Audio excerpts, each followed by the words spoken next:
It is indeed my absolute pleasure to welcome all of you here to Long Beach, California.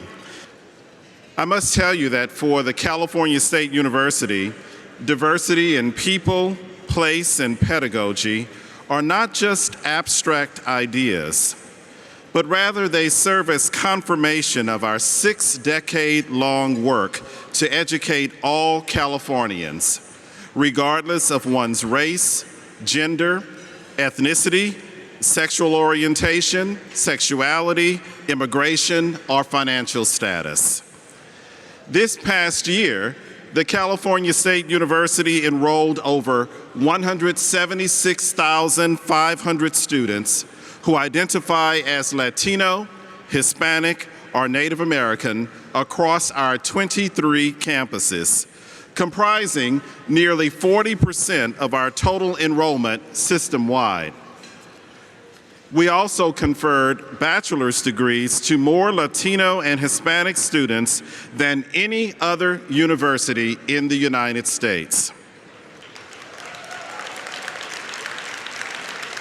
Something we're quite proud of, with 20 of our 23 campuses being designated as Hispanic-serving institutions. And many of our campuses, including Humboldt, San Marcos, San Diego, San Bernardino, among others, have developed close and meaningful relationships with the California tribal communities and governments throughout this great state of California. Those relationships are focused on respecting the people, traditions, and history of those who were on these lands well before our campuses were ever built, and in turn, increasing access, opportunity, and achievement for thousands of Native American students throughout California. Simply put, we at the California State University really do believe that educational opportunity, including in STEM, that we can foster for Hispanic, Chicano, and Native American communities today will certainly lead to our nation's success tomorrow.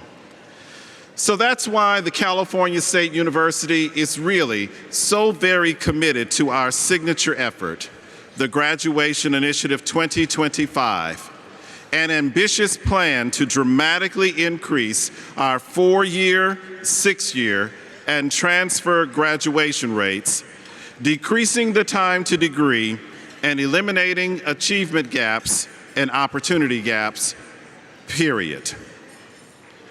When our Chancellor, Tim White, announced the plan in January, he called this plan a moonshot.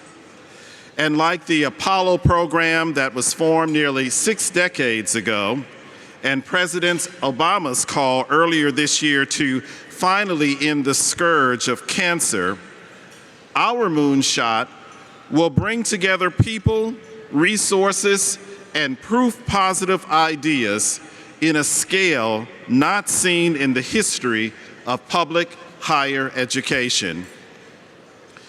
This will certainly require our campuses to develop, foster, and share best practices, and for our K-12 community colleges and community partners to make absolutely certain that their students are prepared for the rigors of the university environment.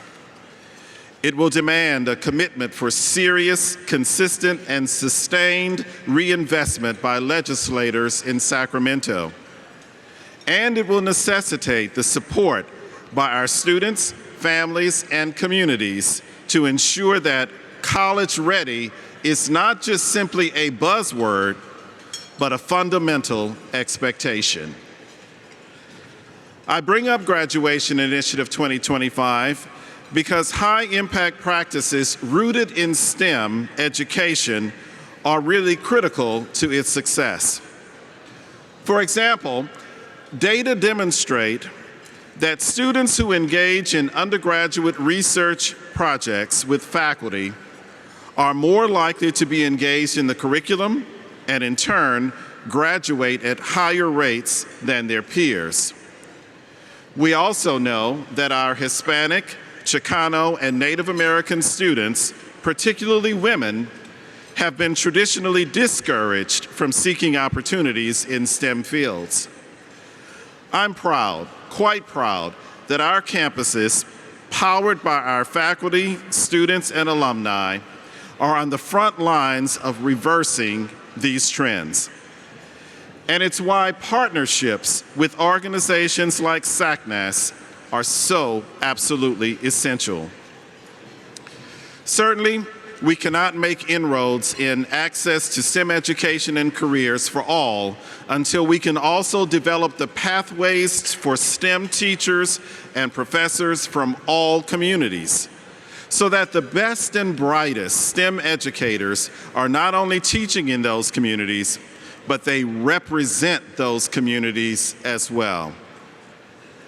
I want to close my remarks this evening by asking everyone here to do two things for me. First, I want to encourage everyone to visit our website.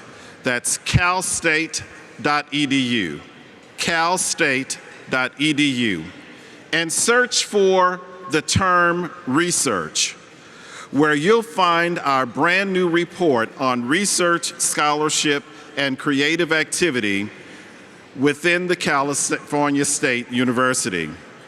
We're so very proud of this report, and we even stand prouder of the work done by our outstanding students, faculty, and staff in this research area. Second, I simply ask for everyone here to make a commitment. For our STEM students from historically underrepresented communities, merely taking advantage of an opportunity and walking through the proverbial door opened by the legacy of generations of leaders in education and STEM that have come before us simply just is not enough.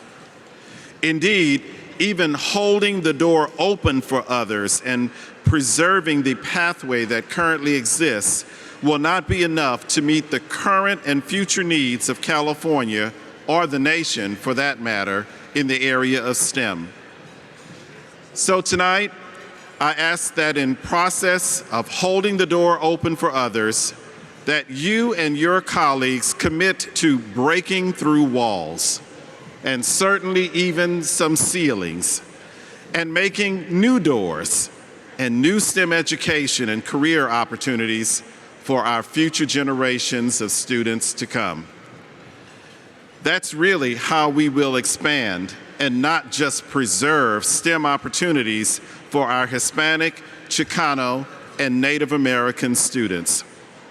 This is how we will together advance and achieve our shared goals of equity, opportunity, and achievement.